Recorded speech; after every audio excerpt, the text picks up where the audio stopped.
spent 4 years at sea, so that's a lot of boat time. A lot of boat time. I mean, it's amazing. You look at your LAS, and it's like, my goodness, 4 years. Buddy, my tail off. People that didn't make it, some weren't meant to make it, and some didn't put in the work. I'm burner, hit, taxi, grab a wire. My feet were shaking so much. I was like, what just happened?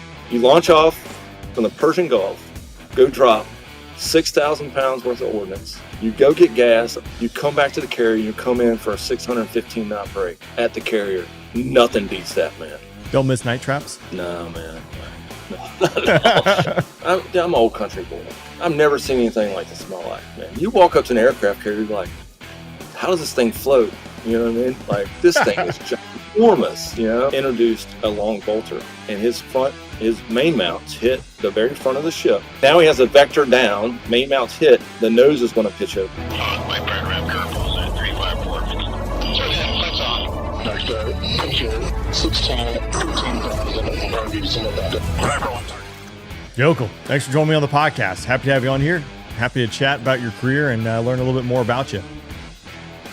Hey, I'm happy to be here. Thanks for the opportunity, and just listen to your Peaches podcast, and hearing that man speaks always makes my heart warm. So I couldn't think of a better thing to do is follow him up. So again, I warned you, I'm not as political as he is, and he's very well spoken. So I don't think I can match his style, but hopefully we'll have fun together today. Yeah, I'm looking forward to it. We can burn it down. I mean, and now I always joke about the Navy piece. You know, we got a lot of boat talk, and you had a lot of LSO time, landing signal officer time. Again, for me, that's always something super interesting to talk about because it sounds horrific and terrifying landing on the boat. But I want to jump in, just hit the highlights here. Your bio. So 26 years in the Navy. You started off on the enlisted side of the house as an aviation technician, correct?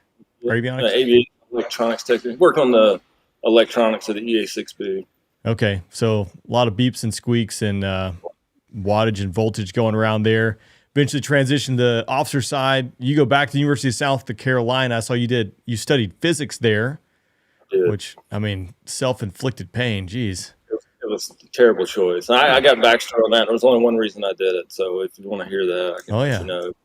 I got picked up for the ECP program, and I'd sent out. You have to build basically a flow of how you can graduate in 3 years, right? Oh.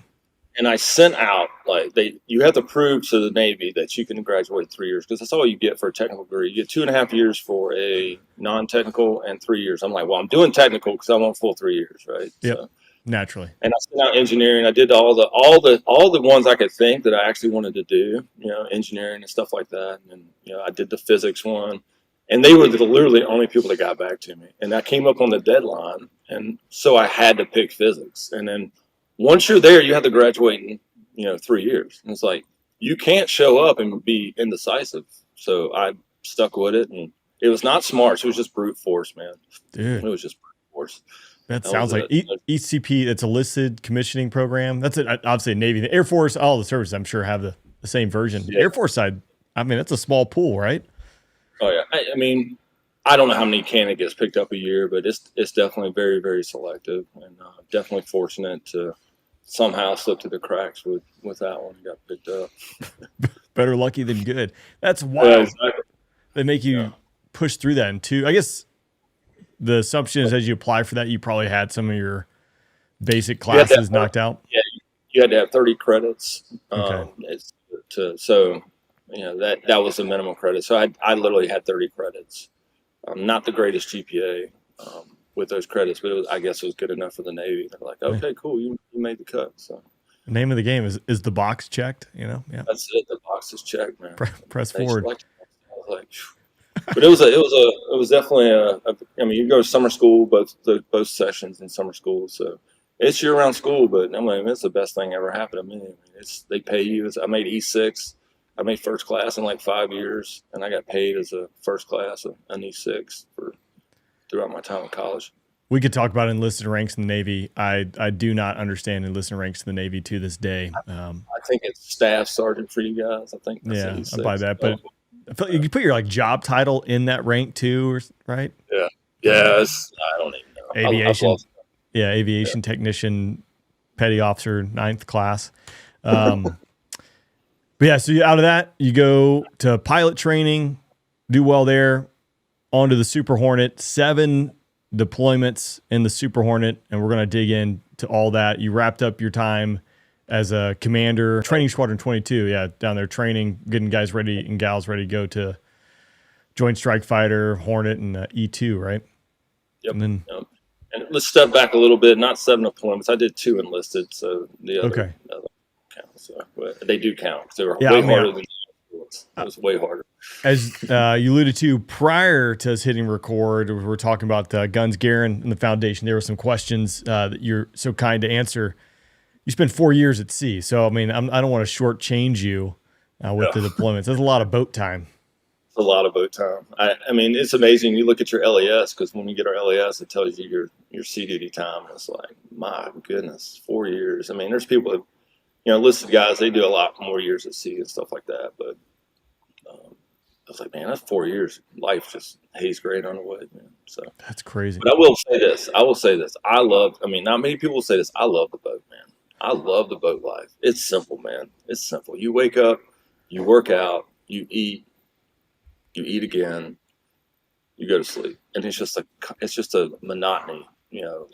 Every day's Groundhog Day, but it's just peaceful, in my opinion. Yeah.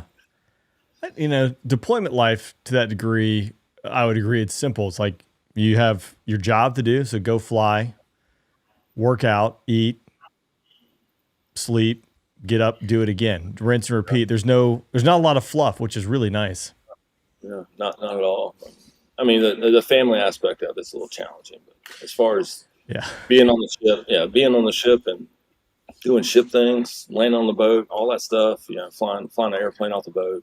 I mean, I can't. That's literally the thing I miss most about the Navy. Well, there's 2 things: the people and day traps, being on the boat. Those are the one things. Those are the 2 things I miss the most. Don't miss night traps? No, man. No, not night traps. You could do away with those. Day traps I'm telling you, like, do a day trap. It's addicting. The adrenaline is pumping through your blood. The first time you get overhead, and you're just looking down, like, here we go. It does not matter how many traps you got. The first time you get overhead after not being at the boat for a while, the first time you get overhead during the day, I mean, the blood is just pumping, and I love it. The adrenaline is just there, and it's like you cannot. I tell guys, if you could bottle the adrenaline that is going through your veins when you hit that first, get that first trap and sell it, you'd be the richest man in the world. You'd be the richest man in the world. You can't replicate it.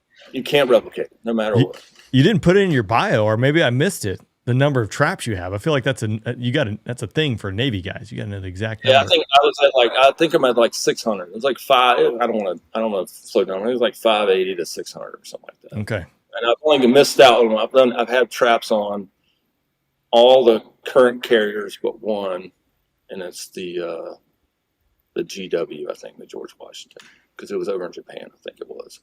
I've got traps on every other carrier, even the newest one. So. I imagine it's all very obviously. It's got to be very similar between the boats, but they probably all have their unique characteristics or idiosyncrasies. Yes, I mean. Yeah, most of them are pretty same. I mean, the only difference you have now, you have 4-wire boats, which are the older ones, and you have the 3-wire boats, and then now you got the EMALS boats, right, with the electronic and all that, the magnet stuff. I got rid of physics as soon as I graduated. I dumped all this stuff. So they're all different, right? So 4-wire boats, you have certain tendencies, as far as sight picture. 3-wire boats a little bit different. And then on the EMALS boats, that is completely different as far as the feel of a cat shot and all that other stuff. So that's a game changer when you launch and recover on one of those ships. But the 4-wire and the 3-wire boat, kind of just a bit different sight picture kind of thing. The burgle's a little bit different, but the feel and sight picture of EMALS boats is way different. 3 to 4-wire boat, is that based on landing square footage and area, or is it just the new design? No, it was just new design. They were trying to reduce the amount of maintainers and stuff. So it went down to a 3-wire boat. It's like, hey, do we actually need 4 wires? And the answer is no. The boarding rate is, it's totally different now with Magic Carpet. UMP just talked about that. But the boarding rate is definitely on a 3-wire boat is, let's just call it, not as good as a 4-wire boat. I mean, you're missing out on 1 wire. But as far as like once you get underway and once everybody's comfortable, I would say the 3-wire and 4-wire boat boarding rate is probably pretty comparable. But that's really the only issue you have with a 3-wire versus 4-wire boat is the boarding rate. Okay. It goes down on a 3-wire boat because you're just missing out on one of those wires.